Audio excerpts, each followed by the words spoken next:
এই লোকটি ধীরে ধীরে এক ধনী ব্যক্তির কাছে এসে তার মানিব্যাগ চুরি করে নেয় এবং পাশে থাকা এক ভিখারিকে চুপ থাকতে বলে। ঠিক কিছুক্ষণ পরেই সে মানিব্যাগটি মাটিতে ফেলে দেয়। তারপর ধনী ব্যক্তির পিছন থেকে মানিব্যাগটি উঠিয়ে নেওয়ার প্রেটেন্ড করে লোকটিকে বলে, এই নিন আপনার মানিব্যাগটি পরে গিয়েছিল। ধনী ব্যক্তি খুশি হয়ে তাকে ধন্যবাদস্বরূপ 1000 টাকা দিয়ে দেয় এবং ধনী ব্যক্তিটি ফিরে তাকিয়ে দেখে লোকটি সেই টাকাটি পিছনে থাকা এক ভিখারি মহিলাকে দিয়ে দেয়। আসলে জ্যাক একজন ভদ্র চোর ছিল, তার কাছে চুরির অসাধারণ দক্ষতা ছিল।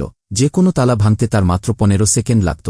প্রতিদিন রাতে সে ধনী ও ক্ষমতাবান লোকদের বাড়িতে চুপি চুপি ঢুকে পড়ত, কিন্তু কখনোই কোনো জিনিসই সে চুরি করত না, বরং সে তাদের দেয়ালে তার আর্টিস্টিক গ্রাফিটি রেখে আসত। ফলস্বরূপ অনলাইনে সে 3 মিলিয়ন ফলোয়ার গেইন করে ফেলে। এইবার তার চ্যালেঞ্জ ছিল স্থানীয় হাইকোর্টের বিচারকের বাড়িতে প্রবেশ করা। কিন্তু বাড়িতে ঢোকার পর সে দেখতে পেল যে বাড়িটি অদ্ভুত সব জিনিসে ভর্তি। ড্রয়ারের ভেতর হ্যান্ডসাম ছেলেদের বেশ কিছু ছবি রাখা ছিল।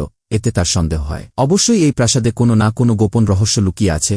অবশেষে সে বেসমেন্টে একটি আলমারির পেছনে লুকানো একটি গোপন ঘর খুঁজে পায়। সেটিতে থাকা একটি গোপন ছিদ্র দিয়ে উকি দিয়ে দেখতেই সে ভয়ে লাফিয়ে ওঠে। বন্ধুরা, ছিদ্র দিয়ে জ্যাক কি এমন দেখেছিল জানতে চ্যানেলটি সাবস্ক্রাইব করে কমেন্টে পার্ট 2 লিখুন।